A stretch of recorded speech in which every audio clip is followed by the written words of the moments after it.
नमस्कार विद्यार्थी मित्रों, लास्ट लेक्चरनी अंदर आपणे चैप्टर नंबर 1 माहितीનું એકત્રીકરણ એની અંદર આપણે સમષ્ટિ, શાંત સમષ્ટિ, નિદર્શ અને માહિતી તથા ચલ લક્ષણ વિશેની માહિતી આપણે જોઈ હતી. બરાબર, એની વ્યાખ્યા આપણે સમજ્યા હતા.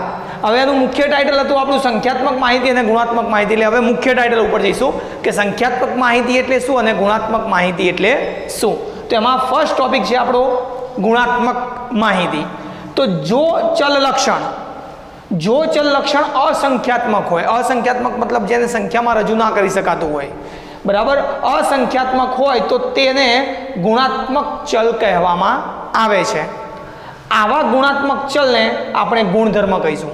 गुणात्मक चल ने आपणे शुं कहीशुं? गुणधर्म.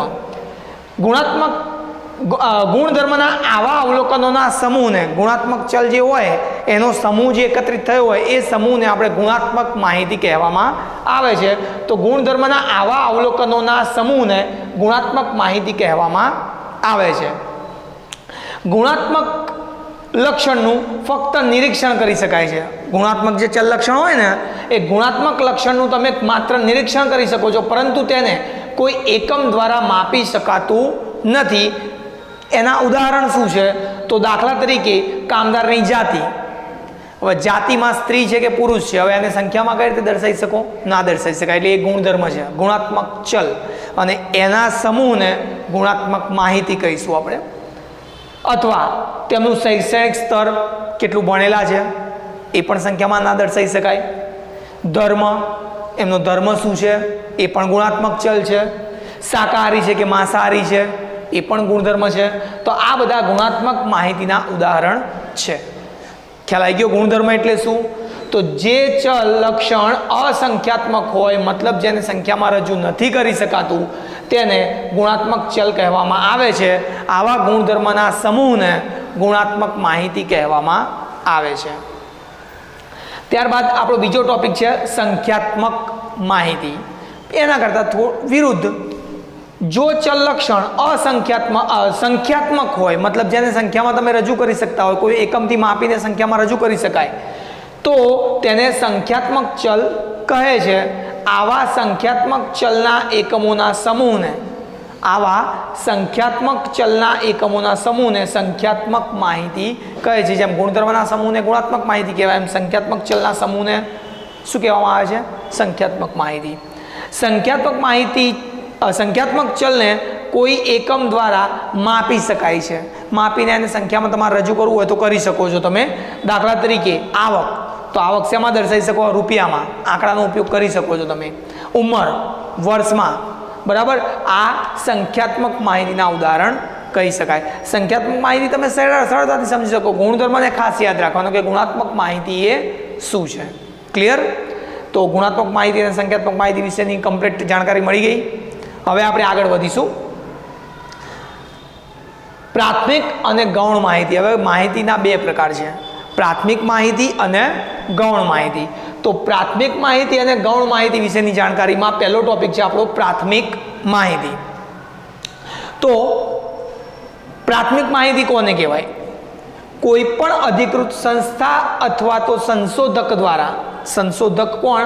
જે માહિતીના સંશોધનનું કાર્ય કરે છે તે, અથવા તો એવી કોઈ સંસ્થા, કોઈ પણ અધિકૃત સંસ્થા અથવા તો સંશોધક દ્વારા સૌ પ્રથમ વખત અસલ સ્વરૂપે માહિતી એકઠી કરાયેલી હોય, સૌ પ્રથમ વખત પહેલી જ વખત એ માહિતી એકઠી કરાયેલી હોય તેવી માહિતીને પ્રાથમિક માહિતી કહે છે. બરાબર, મતલબ કેવી?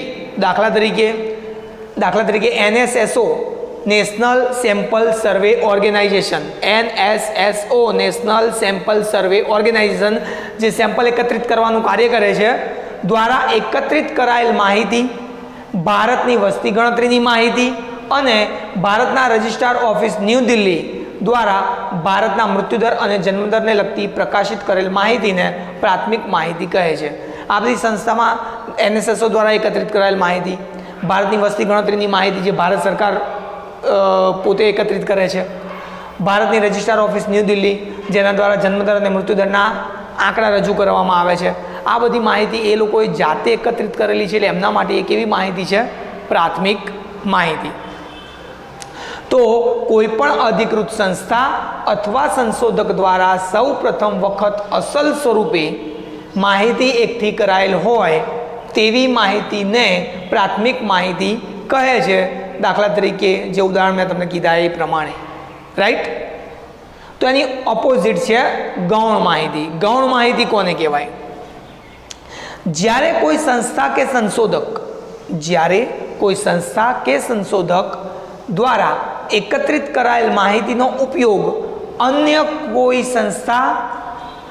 સંસ્થા કે સંશોધક દ્વારા કરવામાં આવે તો ઉપયોગ કરનાર સંસ્થા કે સંશોધક માટે આવી માહિતી ગૌણ માહિતી બની જાય છે. બરાબર છે. દાખલા તરીકે ભારતની રજિસ્ટ્રાર ઓફિસ ન્યૂ દિલ્હી દ્વારા એકત્રિત કરાયેલ ભારતના મૃત્યુદર અને જન્મદરને લગતી માહિતીનો ઉપયોગ અન્ય કોઈ સંસ્થા પોતાના ઉપયોગ માટે કરે કે પોતાના હેતુ માટે કરે તો એ અન્ય સંસ્થા માટે એ માહિતી કેવી માહિતી કહેવાય? ગૌણ માહિતી. કેમ? કારણ કે એ માહિતી એણે પોતે એકત્રિત કરેલ નથી. કોણે એકત્રિત કરેલી છે? ભારતની રજિસ્ટ્રાર ઓફિસ ન્યૂ દિલ્હીએ. તો ન્યૂ દિલ્હી માટે એ કેવી માહિતી કહેવાય? પ્રાથમિક માહિતી. પરંતુ એનો ઉપયોગ હવે કોણ કરી રહ્યું છે? અન્ય કોઈ સંસ્થા. તો એ એના માટે ગૌણ માહિતી કહી શકાય.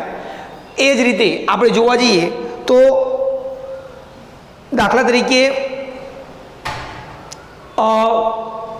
કોઈ મોબાઈલ બનાવતી કંપની છે, બરાબર છે, જેને પોતાના મોબાઈલના વેચાણ માટે વસ્તીના આંકડાની જરૂરિયાત છે કે આ દેશમાં મારા કેટલે સુધી મોબાઈલ વેચાઈ શકે છે, બરાબર. તો એ પોતે જો વસ્તી ગણતરીનું કાર્ય શરૂ કરે તો એમાં કરોડો રૂપિયાનો ખર્ચ થતો હોય છે. તો એ કરોડો રૂપિયાનો ખર્ચ ન થાય એના માટે શું કરશે? ભારત સરકારે કોઈ પણ પ્રકાશિત ન્યૂઝપેપરમાં કે કોઈ પ્રકાશિત એમનું જે પ્રકાશન હોય એની અંદર જે વસ્તી ગણતરીના આંકડા રજૂ કર્યા હશે એ આંકડાનો પોતાના માટે એ ઉપયોગ કરી અને એ અંદાજ મૂકી શકે છે કે ભારતની અંદર મારું કેટલા મોબાઈલનું વેચાણ શક્ય છે. તો એ એક મોબાઈલ કંપની માટે ભારતની વસ્તી ગણતરીના આંકડાનો જે ઉપયોગ થયો એ એના માટે ગૌણ માહિતી છે. જ્યારે ભારત સરકારે એકત્રિત કરેલ માહિતી આ વસ્તીની એ એના માટે પ્રાથમિક માહિતી છે. તો ખ્યાલ આવી ગયો બંને કમ્પ્લીટલી પ્રાથમિક માહિતી અને ગૌણ માહિતી વચ્ચે શું ડિફરન્સ છે. તો હવે આપણે ક્વેશ્ચન જોઈશું પ્રાથમિક માહિતી અને ગૌણ માહિતી વચ્ચેનો તફાવત, જેથી તમને આ બંને વ્યાખ્યા ઉપર કમ્પ્લીટલી ખ્યાલ આવી જાય. તો હવે આપણે જોઈશું પ્રાથમિક માહિતી અને ગૌણ માહિતી વચ્ચેનો તફાવત, બરાબર છે. તો પ્રાથમિક માહિતી અને ગૌણ માહિતી વચ્ચેનો તફાવત જોઈશું તો એની વ્યાખ્યા જે છે તમને આગળ જે સમજાય એ કમ્પ્લીટલી ક્લિયર થઈ જશે, બરાબર, કે બંને વચ્ચે શું તફાવત છે. તો પહેલું, પ્રાથમિક માહિતી એ પ્રથમ વખત એકઠી કરાયેલી મૌલિક માહિતી છે. કારણ કે પ્રાથમિક માહિતી જે કંપની એકત્રિત કરે છે પોતે પ્રથમ વખત જ એકત્રિત કરે છે, એટલે એ મૌલિક માહિતી છે, પ્રથમ વખત એકઠી કરાયેલી. જ્યારે ગૌણ માહિતી એ એકઠી કરાયેલ માહિતીનો ફરીથી ઉપયોગ છે. મતલબ કોઈ સંસ્થા કે સંશોધકે જે એકત્રિત કરેલ માહિતી હોય પ્રાથમિક માહિતી એનો ઉપયોગ ફરીથી કરવામાં આવે તો એ ગૌણ માહિતી બને છે. એટલે એ ફરીથી ઉપયોગ છે કોનો? પ્રાથમિક માહિતીનો. ગૌણ માહિતી એટલે. બીજો મુદ્દો છે પ્રાથમિક માહિતી તપાસ હેઠળના એકમો પરથી એકત્રિત કરવામાં આવે છે.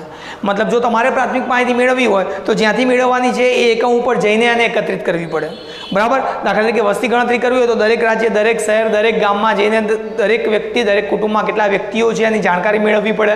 ત્યારબાદ આપણે કુલ વસ્તીના આંકડા નક્કી કરી શકીએ છીએ. તો એની ઓપોઝિટમાં ગૌણ માહિતી એટલે તો ગૌણ માહિતી એ પ્રાથમિક માહિતીમાંથી લેવામાં આવે છે, બરાબર. એટલે પ્રાથમિક માહિતી જે એકત્રિત કરેલી છે એમાંથી જ ગૌણ માહિતીનો ઉપયોગ કરવામાં આવે છે. ઓકે, પોઈન્ટ નંબર 3, પ્રાથમિક માહિતી સામાન્ય રીતે તેના મૂળભૂત સ્વરૂપમાં હોય છે, જેથી તેને વર્ગીકરણ અને કોષ્ટક રચનાના સ્વરૂપમાં ફેરવવાની જરૂરિયાત ઊભી થાય છે. દાખલા તરીકે વસ્તીના આંકડા એકત્રિત કર્યા, દરેક ગામના વસ્તીના આંકડા એકત્રિત કર્યા, બરાબર છે. દરેક ગામના આંકડા, પછી દરેક શહેરના એકત્રિત કરવા ઉપરથી રાજ્યના આવે, રાજ્યના એકત્રિત કરવા ઉપરથી આખા દેશના આંકડા આવે. હવે આ બધા જ આંકડા એકત્રિત થઈ ગયા પછી એને રાજ્યવાર વસ્તી કેટલી છે, શહેર વાઇઝ વસ્તી કેટલી છે, વસ્તીની અંદર પુરુષો કેટલા છે, સ્ત્રીઓ કેટલી છે, બાળકો કેટલા છે, આ બધાનું અલગ અલગ પ્રકારનું વર્ગીકરણ અને કોષ્ટક રચના બનાવવાની પ્રાથમિક માહિતીમાં બાકી હોય છે. એટલા માટે અહીંયા કીધું છે કે પ્રાથમિક માહિતી સામાન્ય રીતે તેના મૂળભૂત સ્વરૂપમાં હોય છે, જેથી તેને વર્ગીકરણ અને કોષ્ટક રચનાના સ્વરૂપમાં ફેરવવાની જરૂરિયાત ઊભી થાય છે. પરંતુ ગૌણ માહિતી, તો ગૌણ માહિતી તો તમે સામાન્ય રીતે પ્રાથમિક માહિતીમાંથી જ મેળવો છો. તો પ્રાથમિક માહિતી મેળવનાર સંશોધક કે સંસ્થાએ ઓલરેડી એનું વર્ગીકરણ અને કોષ્ટક રચના તૈયાર કરી દીધી હશે. તેથી ગૌણ માહિતી સામાન્ય રીતે વર્ગીકરણ અને કોષ્ટક રચના યુક્ત હોય છે, તો એમાં વર્ગીકરણ કે કોષ્ટક રચના બનાવવાની જરૂર હોતી નથી. ઓકે, પોઈન્ટ નંબર 4, પ્રાથમિક માહિતી એકત્રિત કરવામાં મોટા પ્રમાણમાં ખર્ચ, સમય અને શક્તિની જરૂરિયાત પડે છે. વસ્તી ગણતરી આખા દેશની કરવી હોય તો કેટલો સમય, કેટલી શક્તિ ને કેટલું નાણાકીય ખર્ચ થાય, બરાબર. પરંતુ એ એકત્રિત થઈ ગયા પછી એ માહિતીનો તમારે ઉપયોગ કરવો છે તો પ્રકાશિત જે પ્રકાશન છે એમાંથી ડાયરેક્ટ આંકડા લઈ લો, કોઈ ખર્ચ ના થાય પણ નોમિનલ ખર્ચ થાય, બરાબર છે. એટલે પ્રાથમિક માહિતી એકત્રિત કરવામાં મોટા પ્રમાણમાં ખર્ચ, સમય અને શક્તિની જરૂરિયાત પડે છે. જ્યારે ગૌણ માહિતી મેળવવા માટે ખર્ચ, સમય અને શક્તિની જરૂરિયાત પ્રમાણમાં ઓછી પડે છે. કોના પ્રમાણમાં? પ્રાથમિક માહિતીના પ્રમાણમાં, બરાબર. અને છેલ્લો મુદ્દો છે આનો નંબર 5, પ્રાથમિક માહિતી સામાન્ય રીતે વિશ્વસનીય હોય છે, કારણ કે જે સંસ્થા કે જે સંશોધકને માહિતીની જરૂરિયાત છે પોતે જાતે જે તે જગ્યાએ જઈને માહિતી એકત્રિત કરે છે, એટલે એના માટે એ વિશ્વસનીય છે.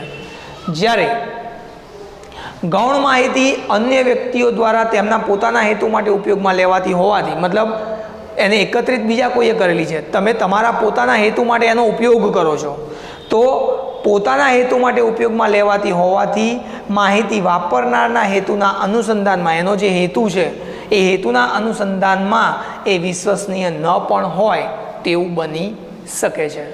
કમ્પ્લીટ.